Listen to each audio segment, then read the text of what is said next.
For now, let's head back to California, where the jury is hearing from a bailiff with the LA County Sheriff's Office. Let's go in together.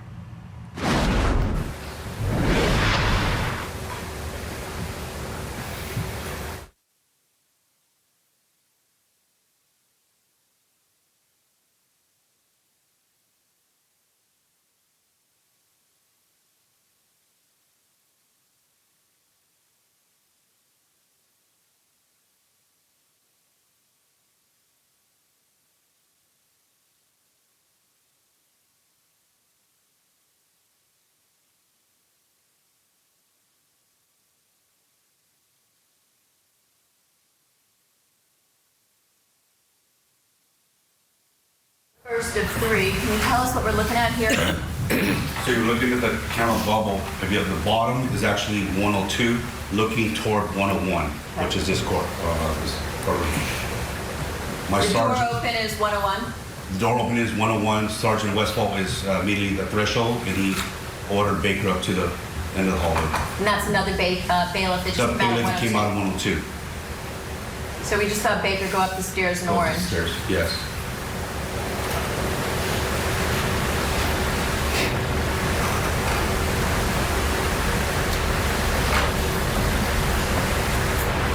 You're still in the courtroom at this point. There you I'm are. walking in right now. So Baker is up on the second floor landing up the stairs. I separate myself between both co-defendants. And that's the defendant coming up the stairs behind you? Yes, it is.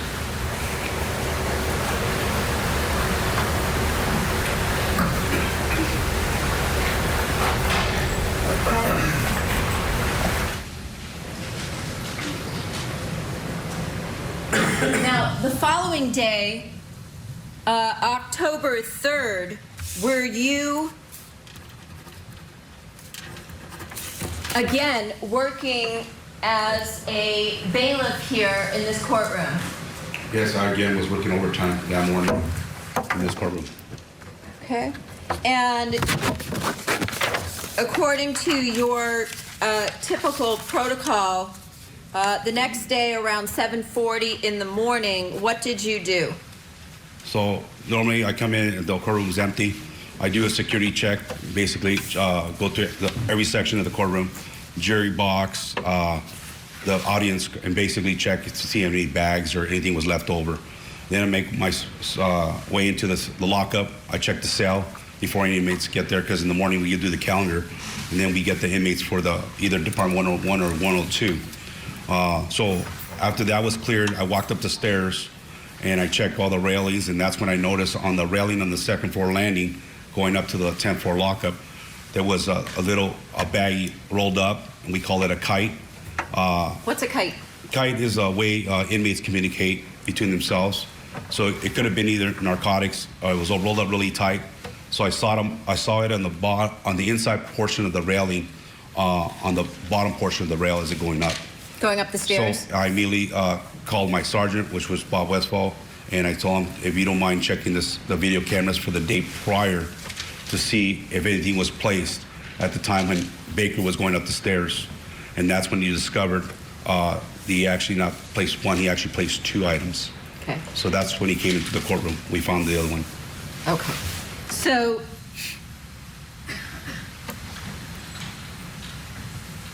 to show you the second video, also dated October 2nd, that's contained on the CD Exhibit 163.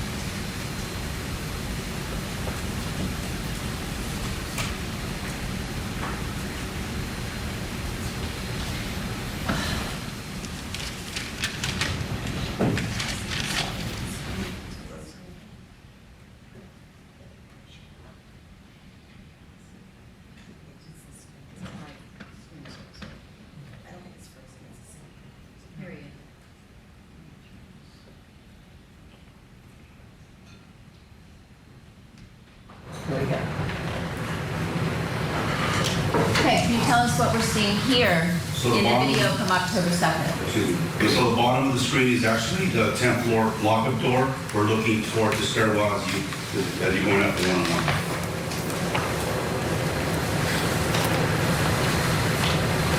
And the railing that's concerned is the one to the left on the top of the portion. There's Baker, and he places something on the bottom of the rail, the inside portion of the rail. With his right hand? It's right in. He's looking back. This is where you said he was lingering and you were directing him to continue up the top of the stairs? Yes, and that's, it goes to the top of the railing, inside portion, he places a second item. Which you couldn't see from your vantage point at the No, bottom. that's why I sent him all the way to the door, because there's nothing to put on the wall. It'll be obvious. That's you coming up? That's me coming up. That's when he's talking back to Sementilli. And that's Baker speaking back to her? Yes. Okay. So I ordered her to come up to the stairs and go to the right side of the wall. As I was keeping an eye. Because the door is immediately, as you walk inside, it's his cell number 8. So I immediately placed them there to still see her. Okay. So you went back on October 3rd to watch this video once you noted the first item at the bottom of the stairs? Yes. Which then gave you information regarding the second one at the top of the stairs? Yes. Okay, I'm going to show you a third video.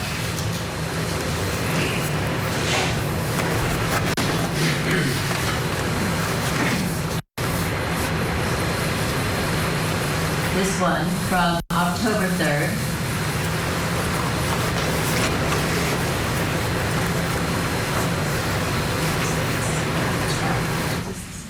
That's my sergeant, Bob Westfall. And he pointed to the upper portion of the rail where we discovered the second item.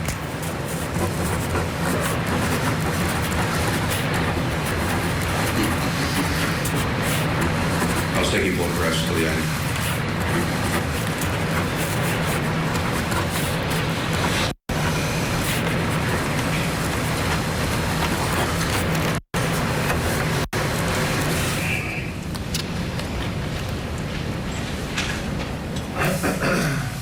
All right.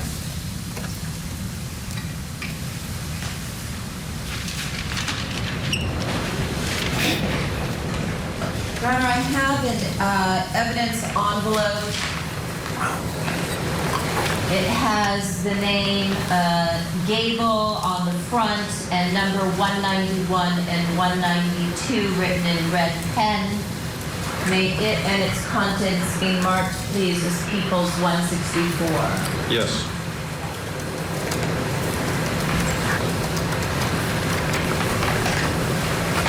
Detective, I'm going to Your Honor, the defense is going to object as to People's 164 that the contents are hearsay. showing you this LAPD evidence envelope that appears to have other envelopes inside. Can you open the envelope, remove the contents, and tell us what you find inside?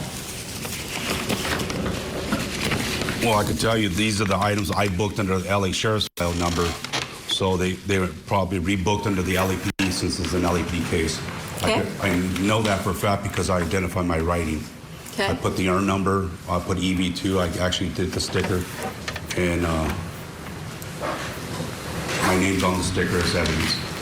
And there are two envelopes that are rolled up inside of the LAPD envelope, correct? There's two, evidence 1 and evidence 2, and it's also correlates to my report that I actually authored. Okay. And you mentioned a URN or an earn number. Is that the way the Sheriff's Department tracks cases? Yes. Okay. So when you write a report on a matter, you would write up the report with a unique case number that would also be related to any evidence recovered on that case? Yes. Okay. And so anything that you would recover, such as a kite, that would generate a report as well as evidence item numbers. Objection, leaving. Yes. Okay. And in this case, you had two separate items that you booked, correct? Yes. And that's why you have two separate envelopes. You labeled one as evidence 1 and the other as evidence 2? Yes. And do those correlate to the numbers in your report under that unique sheriff's case number or URN number? Yes. Okay. If you could open up the envelope with respect to evidence 1 and tell us what you find inside.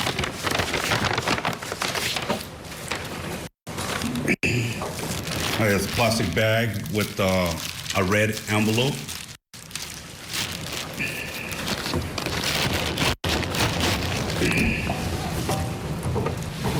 And it's in some kind of plastic wrap? It's a plastic wrap. Was that the same plastic wrap that was covering evidence 1 when you found it at the bottom of the stairs? Yes. Okay. And what do you have there that you've removed from the plastic wrap? So it was the red envelope I found inside the plastic bag that was tightly rolled up. It was partially torn, so it does say Angeles County Sheriff's Department. Has the annex number. It has in parentheses 501-6191, which I'm assuming it's a booking number.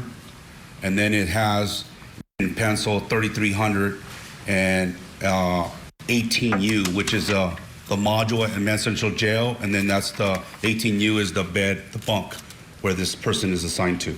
Okay.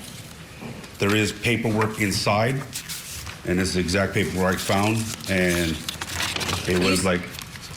You said there was a number on the exterior that you thought was consistent with a booking number. What was that number? It's 501-6191. If I show you your paperwork again, did you include that number actually on the front of your report? Yes, and I associated that with inmate Sementilli. So that was the defendant Sementilli. Sementilli, yes. That would be her booking number. That is her booking number.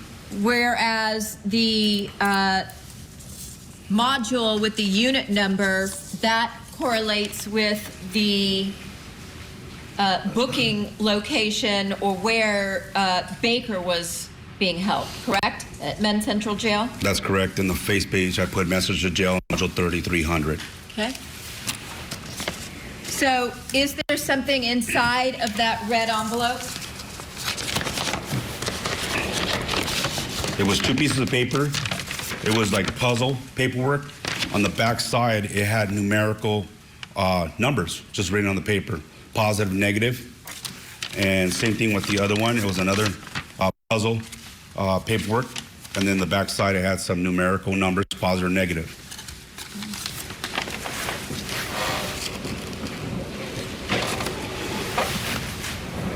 Showing you the first page from evidence 1.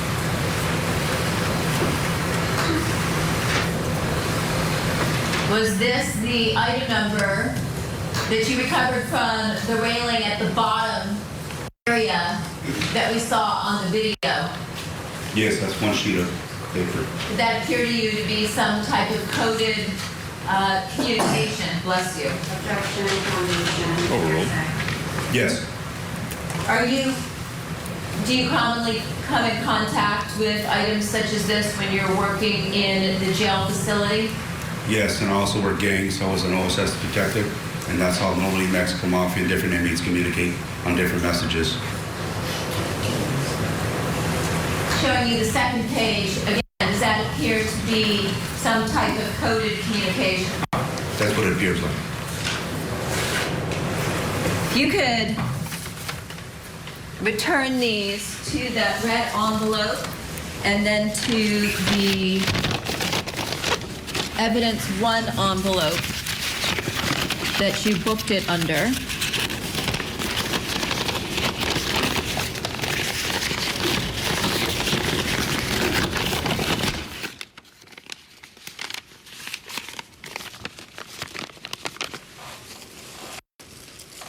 And you're placing the plastic wrap over it as well. Appears to be some type of a plastic baggie. It resembles a booking bag that normally people get in the jail facility. Okay. Let's look at evidence number 2. Is this the envelope into which you booked a similar kite that you recovered that we saw on video number 3 from the top of the railing just outside of the 10th floor lockup? Yes, I have my, I printed the report number. It was the urn, the uniform report number. I have my name. I booked this piece of evidence, and I also put a little narrative paper containing numerical cipher message recovered from the top railing leading to the 10th floor lockup. In this, Numerical what message? I put Cipher. numerical cipher message, basically. Encoded. Encoded message. Okay, so you could open this envelope and again, describe for us what's inside the envelope. And this one was a smaller plastic baggie, and it was tightly rolled up, and it was containing one sheet of paper. Both sides were actually same type of numerical cipher, which is positive and negative numbers on both sides. Thank you.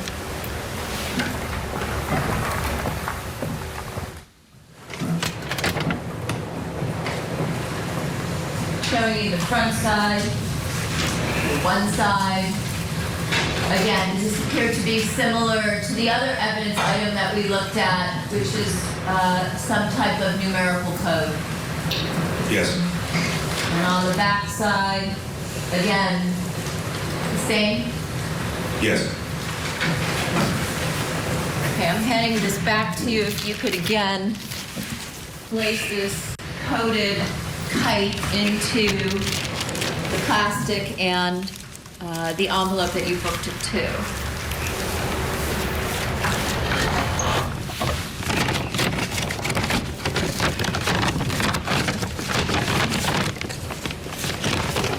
And then if you could place both of those sheriff's evidence envelopes back into the LAPD booked envelope.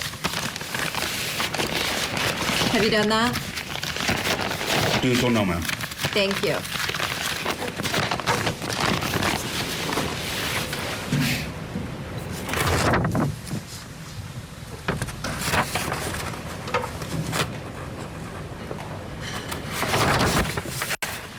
All right, nothing further.